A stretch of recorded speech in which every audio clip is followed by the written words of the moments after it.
On a Tuesday episode of Locked On Raptors, there's no time to dick around because Kawhi Leonard could be traded to the Toronto Raptors any minute now.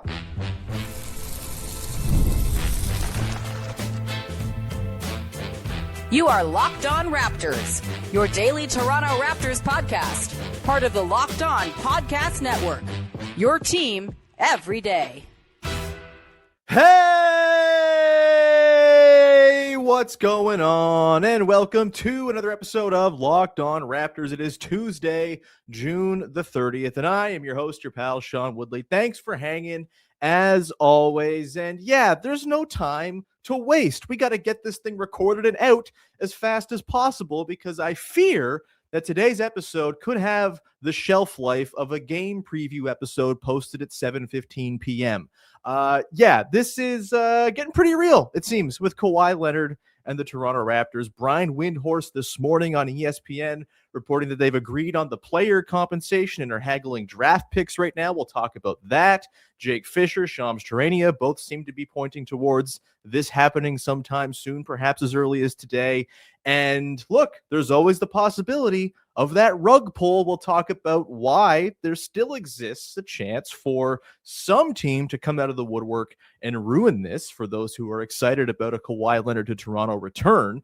And also free agency starts today. We'll talk about Mamu opting out. We'll talk about other free agent targets and all that stuff later in the show. But yeah, let's start with the Kawhi Leonard business, which is all I've thought about for the last 4 or 5 days. And I'm sure you are very much the same if you are watching/listening to this podcast. This is a weird podcast to be recording right now because it seems like we're on the cusp of Kawhi Leonard getting sent back to Toronto. We talked about it at length yesterday. We talked about it on Friday. We talked about it for a bit on Thursday. Still think this is something the Raptors should be heavily pursuing. I think it's a great idea if they can pull it off where it's Brandon Ingram, Grady Dick, and like a light pick package, which seems to be the reporting right now. My God, what a fleecing, what a song. I am just, we're just waiting now. Like, it's just like the anticipation is mounting. It's killing you. And now we're just left to think about ways in which this can go wrong, I suppose. Again, plenty of reporting from Brian Windhorst, Jake Fisher, Shams Charania on down the line, all the heavies who are plugged into this stuff. Michael Grange reported yesterday that the Raptors do not want to include Jacoby Walter. That makes some sense, but when it comes down to it, I don't think he can be a deal breaker. It would still be a really nice addition to get Kawhi Leonard onto the Toronto Raptors, a guy who made second team All-NBA and finished 7th in MVP voting last year. Jacoby Walter, if he has to be a guy who goes out in exchange for a guy of that stature, then I think you make your peace with it, though it would be an absolute home run if he's able to be on the team with Kawhi Leonard, because I think he'd be a nice fit defensively, shooting-wise, and all of that. As far as the picks, which, again, Brian Windhorst says is the thing that is currently being haggled over right now, I can imagine the conversation if you are, the Raptors and Clippers, is the Raptors say, hey, we'll give you picks in, the sort of next couple of years, and we expect to be quite good with Kawhi on the team. And the Clippers will come back and say, hey, no, what if you gave us picks for, say, after we expect Kawhi to be retired in, 2030, 2031, 2032, stuff like that. The Raptors have all their picks, which means there's plenty of room for negotiation on which picks, in fact, go out. How many? Are there swaps? Who the hell knows? I've been kind of talking about this with some friends of the show, Trill Bro Dude in particular from Ball, kind of go back and forth with DMs and just sort of talking about how we don't understand anyone's trade value anymore. It's totally baffling. John Morant goes for Jeremy Grant and Chris Murray, and there's no picks either way, which I felt like the Grizz were going to have to attach picks to get off Jaw.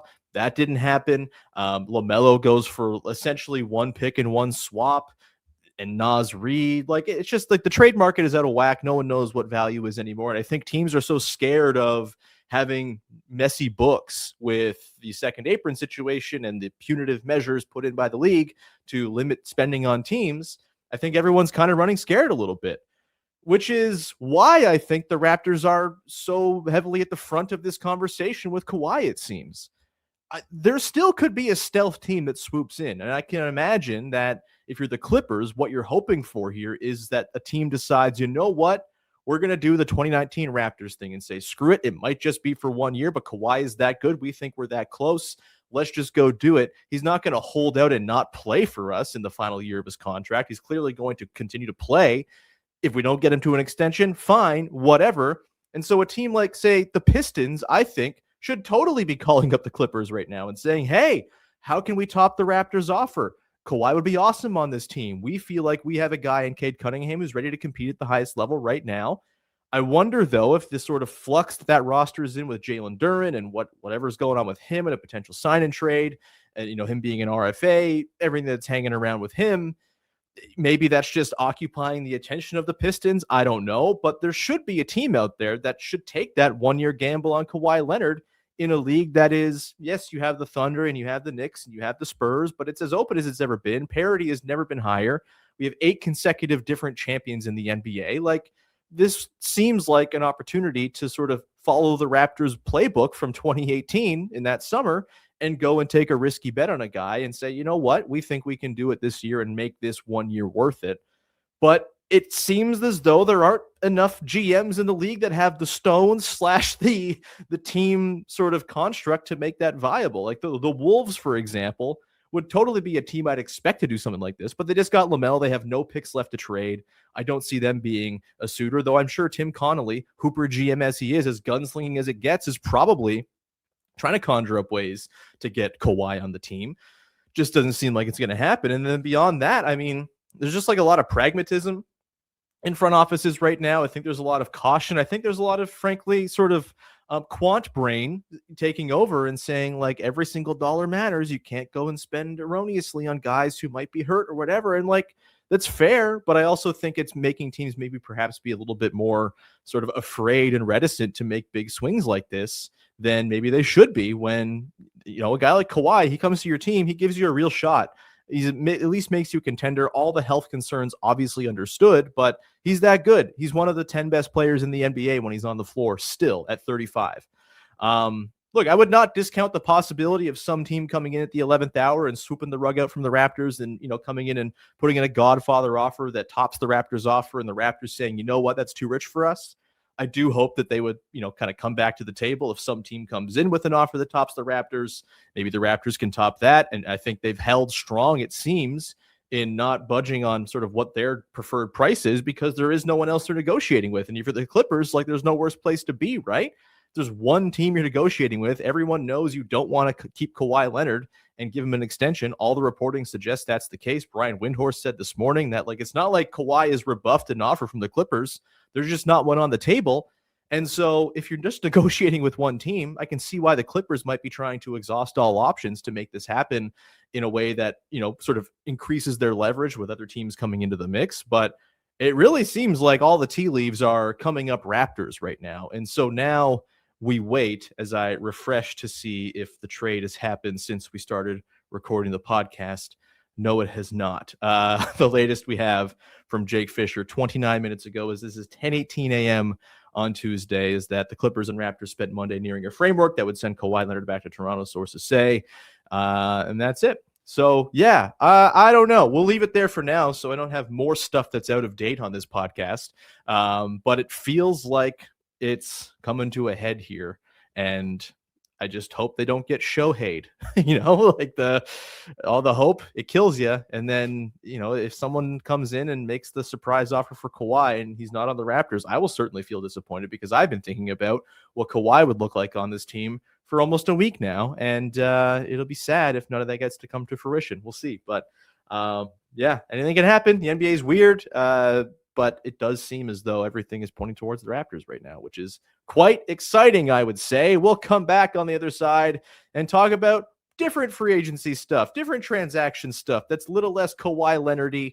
We'll talk about Mamu. Is there a connection between Mamu and what happens with Kawhi? Maybe, maybe not. He opted out of his deal, though, which means he's hitting the open market. We'll talk about Mamu and whether or not he is done and, completed one of the single best one and done Raptors free agent seasons we've ever seen. We'll get to that coming up in just a sec. Today's show is brought to you by FanDuel. And look, the World Cup is on, and it is, man, is it ever on. It is incredibly dramatic, wildly entertaining. It is the number one stage in soccer for a reason, and every match feels like it has the potential for memorable moments at every single turn. One goal could completely change the energy of a game until the next goal is scored 2 minutes later is stoppage time. It's madness out there. And that is what makes tournament soccer so exciting, from the opening whistle to the final kick. Now, FanDuel is giving fans another reason to stay locked into every match, with every goal pays. Bet on a match and get bonus bets for every goal scored in that match. More goals means more bonus bets. All you have to do is turn on your token. There's a few games today that could see a lot of goals. France is playing Sweden. That might be one of the biggest mismatches of the entire round of 32. We thought that of Germany-Paraguay as well, and Paraguay came away with the win. That was pretty crazy, but France have been scoring a bunch of goals. They take on Sweden. Sweden's also had some offensive pop, and so maybe you just throw some money on that game, either for the underdog Sweden or the favorite France, and just hope a whole bunch of goals get scored, and then you get that every goal pays payout. And you get that added benefit from every single goal scored in these World Cup games. From opening whistle to final kick, let there be goals on FanDuel. Visit FanDuel.com to get started now. Back at it here. Still no trade, so that's good. I want this to get posted and be clean and out there. So it's just like get a little bit of shelf life for this show. Anyway, Mamu has opted out of his contract with the Toronto Raptors. That was very much expected after his very good season. He was on the minimum. He got the player option for the second year. He has declined that option and will hit the open market in free agency. And just before we get into whether he's done, what the ins and outs are, what he's going to cost, just what a delightful player. Really, really enjoyed Mamu this year. Super personable guy to deal with for media as well. Not that means everything, but certainly it doesn't hurt when you're a good chill dude to talk to, who's always open and has good quotes, and kind of game to chop it up a little bit post game. Mamu's great. He was a really, really fun sort of boost of offensive joy that the Raptors really needed this season. I think he was a delightful fit with Scotty Barnes, with Colin Murray-Boyles, and his on-off numbers reflected just how seamless a fit he was. Didn't really show out in the playoffs, though I do think he had some moments where he really just kind of brought it as just like an energy dude, a garbage man, get some rebounds, things like that. He had some moments as a switch defender this season where were kind of beyond my expectations for him. I thought he was going to be kind of a nothing on defense, and he wasn't great on defense, but he had his moments here and there. Really enjoyed him, and as like a 7th, 8th, 9th man, you really can't do a lot better than a guy like Sandro Mamukelashvili. Mark Stein and Jacob Fish reporting that the Spurs could be in on him in their newsletter drop last night. And frankly, I think a lot of teams are going to be in on him because shooting big men are really hard to come by. And no, he's not your classic two-way shooting big man. He's not going to hit threes and also protect the rim. He's very much offense leaning. And it's not just shooting, right? He can make stuff happen with the ball in his hands. In transition, he's a lot of fun. He can grab and go. He's got like a pretty tidy handle for a guy that size and can kind of get into the paint, pressure the rim, all that stuff. He's a guy who's going to have a very coveted skill set in the free agent market. I mentioned yesterday the Wolves feel like a team that should really go after him with whatever resources they have to sort of round out that team with LaMelo and Ant and Jaden McDaniels and Rudy Gobert and Ayo Dosunmu. Any sort of bench contributions they can get, I think, will be huge. And Mamu would be a really snug fit there, playing next to Gobert, I think. The Spurs, sure. I mean, put an offensive big next to Wemby and also put Wemby next to the spotty defensive Mamu, and you're in pretty good shape. Of course, Mamu familiar with the Spurs as well, played there before coming to the Raptors. I think there are going to be a lot of teams after Mamu, and so I do think we're going to see a bit of a bidding war for him with the mid-level exception. And when we were talking about this in the middle of the regular season or even after the playoffs, I just kind of thought, you know what? There's a chance the Raptors can hang on to Mamu here with just a portion of their mid-level exception. $8 to $10 million a year as a starting point. Like, that seems reasonable. I do think now at this point, enough teams have kind of entered the derby, and it's such a bereft free agent market without a whole lot of talent up and down the board that I could see him totally getting a full mid-level exception offer from somebody. And if that's the case, I just think he's probably gone and no longer going to be with the Raptors, as much as I think, based on what you hear from the Raptors, from the people who report on the team, from Mamu himself. Like, it seemed like he really enjoyed playing in Toronto this year. And I think if he had his druthers, he'd be back. But if the Raptors can't pay the full freight on the mid-level exception, if they can't give him like $345 or whatever it is going to take to, win the bidding war, then, I don't think he's given a hometown discount. Let's put it that way. If it was a bunch of teams offering $10 million a year, yeah, he might just pick the Raptors as the tiebreaker, the sort of, yeah, this is where I'm comfortable. This is what I know. But if teams are going to come correct with, a 33% increase upon that $10 million offer that the Raptors can probably throw out there, yeah, it's going to be tough to keep him around for sure. And it'll be a shame to lose him, right? Like, such a seamless fit with Scotty, and Colin Murray-Boyles as part of that front court rotation this year was a big reason they survived so much downtime from Jakob Poeltl, whether he just wasn't right when he was on the floor or flat out missing, was it 38 games he missed this season? It was a big reason why they filled in the center position totally capably and won games without Poeltl. And guys like that don't grow on trees, right? Like, you can hope all you want to try to find the next Mamu on the scrap heap, but that's not a skill set you're going to come across very often for that cheap. And he, credit to him, man. You got to prove a deal, and he proved it. And I think it's a shame that he might be gone. But again, thinking about sort of all-time single season free agent signing Raptors, there's Bismack Biyombo, who was just like a charming, wonderful beacon of joy when he was on the team. Mamu, obviously a totally different type of player, but a very similar single season, sort of joy per minute played, pretty high quotient for him as well. He's on the Mount Rushmore, at least, of Raptors free agent signings, which is hilarious, but he's right up there, and he's totally earned whatever bag he earns from whatever team he gets one from. And look, we'll see what the Raptors' financial situation looks like if this Kawhi Leonard trade goes down. Like, their books are not going to look the same as they do right now. If they send out more money than they bring back, which I think is important for not hard capping themselves at the first apron, then, maybe they free up some extra cash, and then they also just go and sign Mamu. What a hell of a 1-2 punch of moves that would be, to trade for Kawhi Leonard and also keep Mamu. I mean, what a dream. We'll see, we'll talk about the mid-level exception options as well if Mamu does walk, and it's a pretty grim scene out there for agency-wise, but there might be some nice fits. I think Mamu is probably at the top of the list, though. If you can keep Mamu, that would be kind of top priority for me. As much as I would love to see them add a guard, the guard class is not particularly strong, and with Kobe White and Ayo Dosunmu being signed and probably never going for the mid-level exception anyways, they earned way more than that in their annual salaries, then, I think Mamu probably a slightly better option than your sort of Colin Sexton tier of guard, which we'll talk about. But yeah, I think I also think it hurts a lot more if they don't keep Mamu and they also don't get Kawhi. Like, if they get Kawhi, like, whatever, they've upgraded their talent so obviously that you can take the hit of losing Mamu to the highest bidder. If you lose Kawhi, or some team swoops in to get Kawhi and you also don't get Mamu, that's tough to overcome. It's not a death knell by any means. They'll still have largely the same team they had last year. Maybe the vibes are a little weirder after guys have been dangled for Kawhi only to not get traded. We'll see how that all works out. Usually these things end up being fine unless you're Jaylen Brown.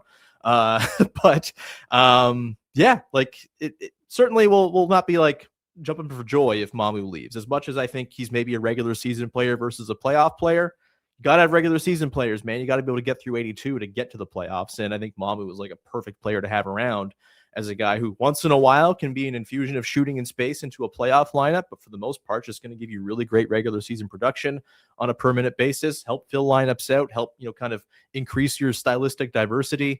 It'll be a shame if he's no longer around, but nothing but excellent and lovely things to say about one Sandro Mamukelashvili. He was a delight, and all the best to him. And if he's back, awesome. I'll be thrilled because he's a very cool guy to watch. I'm expecting he's probably not going to be back, though. All right. Just double checking. Still seems like there's no trade. No, yeah, we're still good. Kawhi Leonard still on the Clippers as we go into our second break here. We'll come back on the other side, run through free agency starting tonight, 6 p.m. And this free agent class kind of sucks, but are there some guys the Raptors might be able to throw some money at in the mid-level exception range?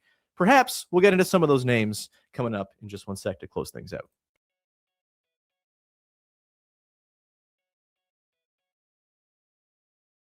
All right, closing things out here. Still no trade coming out of the break, so that's good. Just racing against the clock on this show. Free agency starts tonight. That is where we are going now. And yeah, this free agency class is not good. I think for teams that have kind of lined themselves up as cap space teams, say the Lakers, for example, might not go super well trying to get good players to come and sign with your team because there's just not a lot of very good players worth more than the mid-level exception out there. maybe teams use cap space for trades. Who knows? But yeah, it's not a bumper summer to be having a lot of cap space to go spend on guys. If they lose Mamu and they have their MLE, the Raptors, or some part of it to play with, let's just kind of get into some of the options here. I kind of hope, whether they get Kawhi or not, if they do lose Mamu, I hope they kind of lean towards a guard, just because I think they could use some extra guys in the team who can dribble. Maybe that's less of a concern if you have Kawhi, because he's going to have the ball a lot. But also, I think having guys who can run offense a little bit can help you stem the tide if he's going to miss 20 games a year, which is probably what you can expect with Kawhi Leonard, right? And I think that's kind of, you want to build sort of insulation in on your roster in the modern NBA anyway, because a lot of guys miss time, right? It's just kind of the nature of the rigors of the modern NBA.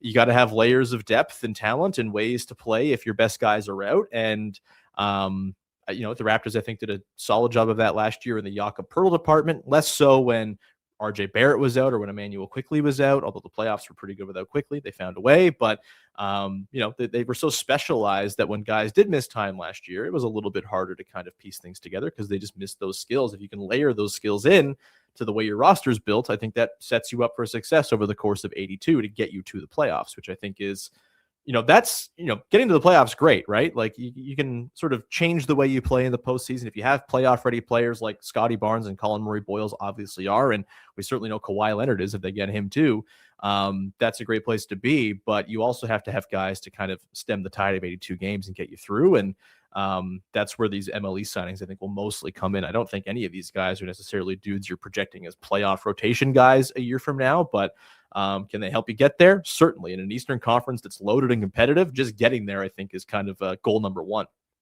So if you're going for a guard, it's not a super impressive class. Again, a guy who's not really been my cup of tea, but was quite helpful for the Wolves this past year is Bones Hyland. I never really enjoyed watching Bones Hyland kind of do a sort of slightly elevated version of what Cam Thomas does, but he was effective this past season for the Wolves and kind of gave them a little pop off their bench, kind of petered out near the end of the season, but he shot 45% from three and scored 9 points a game. Like, again, that's a regular season ass player that you can use. So I wouldn't hate poking around on Bones Hyland. Maybe you think there's some upside there. Maybe you think he can compete for like a 6 man of the year type of thing. I don't quite see that with Bones. Again, I think he can be, very sort of tunnel vision-y at times, but as a straight scorer off the bench, could do a lot worse, I think, in this free agent class. Quentin Grimes is out there, and he seems like a guy who fancies himself a far more expensive player than a mid-level exception guy, but I do wonder if maybe there's like a prove-it deal for Quentin Grimes, who I think at this point, like, it's very clear he's not going to be like a lead offensive initiator for a team. I think he's got to kind of realize my job is way more of just like, can I be sort of a Danny Green with more of a handle type of thing, right? This was what I kind of thought Quentin Grimes was when he was with the Knicks. Like, I think on this podcast have kind of posited, I think when we were talking about like OG trades and trying to get quickly on the team, could you also get Quentin Grimes was the thing I was throwing out there a lot back in the day. And Quentin Grimes to me, like, seemed like kind of the next of the lineage of like Danny Green, Kentavious Caldwell-Pope type role players. And he just seems to really fancy himself more of an on-ball guy than that. I wonder if there's a sort of come to Jesus moment for Quentin Grimes where he comes to the Raptors and maybe he can be that sort of, you can moonlight with the ball in your hands with second units, but for the most part, you play as like an off-ball wing who shoots threes and connects plays and plays defense. And maybe that's the avenue to getting paid more than Quentin Grimes would get paid to be like the starting guard of a team with who you're going to run offense through. He's a Houston guy. Maybe there's a Jamal Shed kinship there. Who knows? I feel like those guys are kind of a bit part of a fraternity / cult a little bit. Not in a bad way, but the Houston guys all kind of have a similar sort of vibe about them. Maybe that's a way to, get Quentin Grimes to kind of buy in. Maybe Darko's a guy who can convince Quentin Grimes to buy in. I'm actually not against this idea to see if Quentin Grimes could be a mid-level exception, prove it guy, 1 or 2 year deal, see what he can do and kind of go from there. I think I'd prefer him to the next guy I'll talk about, who's Anthony Simons, who I've kicked around a little bit. If Brandon Ingram's not on the team, because we know there's some strange history between those two guys, maybe that makes more sense. If you get Kawhi and you bring in Ant Simons to be a bench guard, maybe that's a decent way to spend that MLE money. I don't think he's going to get massive money out there. He was pretty effective for the Celtics last year too. I don't think he's like great shakes or anything like that, but he can shoot. He can handle the ball a little bit, even though I don't think he's a particularly good playmaker. He's fine. Better than, what the Raptors have behind Shed and Quickly for sure. Colin Sexton's out there. I'm not a huge fan of Colin Sexton. He's kind of a guy who just kind of is always on bad teams, and I think that might be for a reason. But he's got some pop and, is an energetic guy and seems to give a damn. So maybe he's an option. Mike Conley Jr. is out there. He'd be a lot of fun because I just like Mike Conley Jr., but he is a little over the hill, and it does seem like the Heat might be in on him, which is funny. The Heat are going to be so bad, and just like sad vet minimums, and Giannis and Bam just playing the grossest basketball you've ever seen. Nasty stuff. If you're going to go big and you're the Raptors, I think, just checking, no trade yet. Okay, cool. I think if you're going to go for a big on the mid-level market, again, pretty slim pickings. I think there's kind of three guys who come to mind for me. Robert Williams is kind of an upside play. Doesn't play very much. When he does, he's a pretty impactful player. Maybe you take a 1 year plus an option type of thing on him to see what he's got. He just doesn't stay on the floor, which is a shame because he is very exciting to watch and brings a lot as sort of a rim protector, defensive playmaker type and lob threat. But maybe you want someone who's a little more dependable. I think Jock Landale's out there as a UFA per spot track. I thought I saw him re-sign with the Hawks, but maybe I'm wrong there. He's pretty serviceable, was pretty effective last season, actually kind of has a little stretch to his game. Mo Wagner's another guy who I think could be a nice Mamu replacement.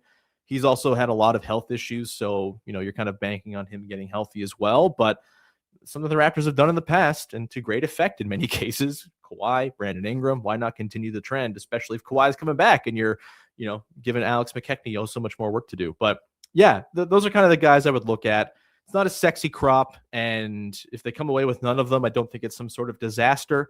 But yeah, you'd hope that they can use their mid-level exception for something if they have a chunk of it left. And remember, with the new CBA, you can trade to a mid-level exception as well. So maybe there's a distressed asset out there somewhere, someone you can throw a couple second-rounders at and trade into your MLE who's making a small amount of money. We'll see. There's all kinds of possibilities that smarter people than I can sort through, but that's kind of the lay of the land of the free agency market, as the Raptors may or may not have their MLE, depending on what the hell happens with Kawhi and how much money's going out and in. It's all very fluid at the moment, but we've gotten through the podcast, it seems, without a trade coming down. So I'm going to call that a success. I just hope I can get it posted before a trade comes down. So I'm going to try to do that now. Thank you so much for listening to the show. And yeah, if Kawhi happens today, of course, I'll be back with some breaking news reaction and all that good stuff. In the meantime, though, enjoy your day of refreshing. It should be a blast. You can follow, subscribe, rate, review, join the Discord, link in the description of the podcast. It's all there for you to come hang out.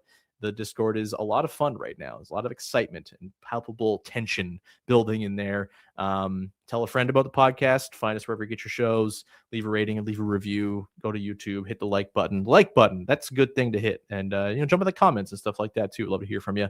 Thank you so much. We will talk to you very soon. Hopefully, maybe later today with some Kawhi Leonard reaction. If not, it'll be tomorrow. But we'll be waiting here with bated breath to see one of those notifications from an insider come down. Either way, thanks so much for hanging out. Talk to you soon. Bye-bye.